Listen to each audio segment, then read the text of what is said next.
आज की मोरल कहानी रंगा सियार। एक बार की बात है, एक सियार जंगल में एक पुराने पेड़ के नीचे खड़ा था। पूरा पेड़ हवा के तेज झोंके से गिर पड़ा। सियार उसकी चपेट में आ गया और बुरी तरह से घायल हो गया। वह किसी तरह घिसटता अपनी मान तक पहुंचा। कई दिन बाद वह मान से बाहर आया। उसे भूख लग रही थी, शरीर कमजोर हो गया था। तभी उसे एक खरगोश नजर आया। उसे दबोचने के लिए वह झपटा। सियार कुछ दूर भागकर हाँफने लगा। उसके शरीर में जान ही रह गई थी। फिर उसने एक बटेर का पीछा करने की कोशिश की, या भी वह असफल रहा। हिरन का पीछा करने की तो उसकी हिम्मत भी न हुई। वह खड़ा सोचने लगा, शिकार वह कर नहीं पा रहा था। भूखों मरने की नौबत आई ही समझो, क्या किया जाए। वह इधर उधर घूमने लगा, पर कहीं कोई मरा जानवर नहीं मिला। घूमता घूमता वह एक बस्ती में आ गया। उसने सोचा शायद कोई मुर्गी या उसका बच्चा हाथ लग जाए। सो वह इधर उधर गलियों में घूमने लगा। तभी कुत्ते भौ भौ करते उसके पीछे पड़ गए। सियार को जान बचाने के लिए भागना पड़ा। गलियों में घुसकर उनको छकाने की कोशिश करने लगा, पर कुत्ते तो कस्बे के गली गली से परिचित थे। सियार के पीछे पड़े कुत्तों की टोली बढ़ती जा रही थी और सियार के कमजोर शरीर का बल समाप्त होता जा रहा था। सियार भागता हुआ रंगरेजों के बस्ती में आ पहुंचा। वहां उसे एक घर के सामने बड़ा सा ड्रम नजर आया। वह जान बचाने के लिए उसी ड्रम में कूद पड़ा। ड्रम में रंगरेज ने कपड़े रंगने के लिए रंग घोल रखा था। कुत्तों का टोला भोगता चला गया। सियार सांस रोककर रंग में डूबा रहा। वह केवल सांस लेने के लिए अपनी थूथनी बाहर निकालता। जब उसे पूरा यकीन हो गया कि अब कोई खतरा नहीं है, तो वह बाहर निकला। वह रंग में भीग चुका था। जंगल में पहुंचकर उसने देखा कि उसके शरीर का सारा रंग हरा हो गया है। उस ड्रम ने रंगरेज ने हरा रंग घोल रखा था। उसके हरे रंग को जो भी जंगली जीव देखता वह भयभीत हो जाता। उनको खौफ से कांपते देखकर रंगे सियार के दुष्ट दिमाग में एक योजना आई।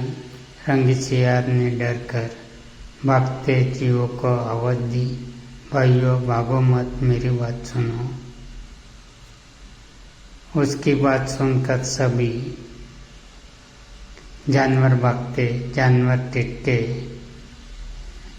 उनके टिटकने का रंगे सियार ने फायदा उठाया और बोला, देखो देखो मेरा रंग, ऐसा रंग किसी जानवर का धरती पर है नहीं ना, मतलब समझो। भगवान ने मुझे ये खास रंग तुम्हारे पास भेजा है।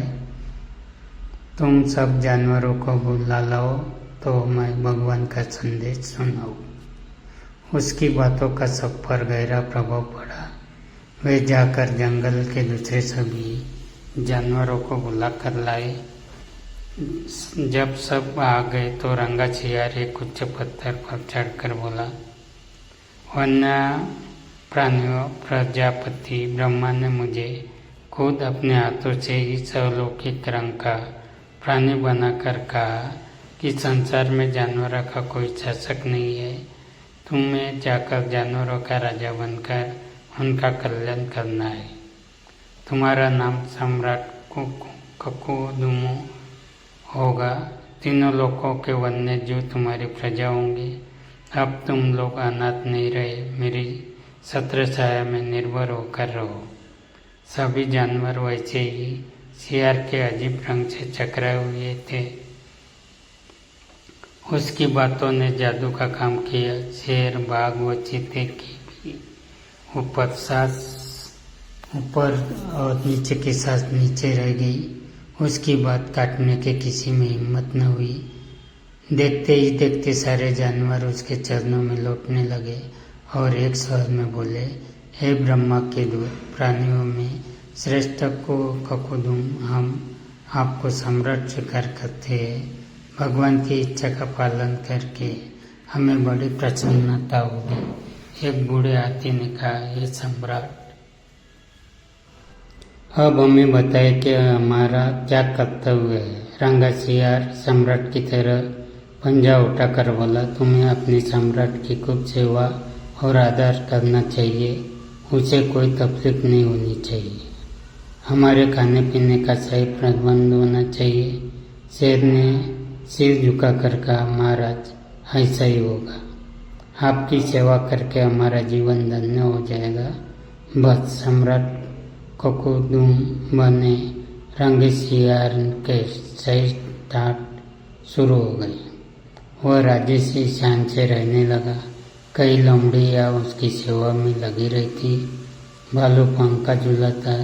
सियार जिस जीव का मांस खाने की इच्छा जाहिर करता, उसकी बलि दी जाती। जब सियार घूमने निकलता तो हाथी आगे आगे सूंड उठाकर बिगुल की तरह चिंगारता। दो शेर उसके दोनों कमांडो बॉडीगार्ड की तरह होते। रोज ककुदुम का दरबार भी लगता। रंगसियार ने एक चालाकी यह कर दी थी कि सम्राट बनते ही सियारों को सही आदेश जारी कर उसे जंगल से भगा दिया था। उसे अपनी जाति के जीवों द्वारा पहचान जाने का खतरा था। एक दिन सम्राट ककुदुम खूब खा पीकर अपनी शाही मान में आराम कर रहा था कि बाहर उजाला देखकर उठा। बाहर आया, चांदनी रात खिली थी। पास के जंगल में सियारों की टोलियां की बोली बोल रही थी। उस आवाज को सुनते ही ककुदुम अपना आपा खो बैठा। उसके अंदर के जन्मजात स्वभाव ने जोर मारा और वह भी मुँह चांद की ओर उठाकर और सिवारे के स्वर में मिलाकर सो की आवाज करने लगा। शेर और बाघ ने उसे करते देख लिया। वे चौंके। बाघ बोला, अरे ये तो सियार है, हमें धोखा देकर सम्राट बन रहा है, मारो नीच को। शेर और बाघ उसकी ओर लपके और देखते ही देखते उसका तिया पंचा कर डाला। इस कहानी से सीख, नकलीपन की पोल देर या सवेर जरूर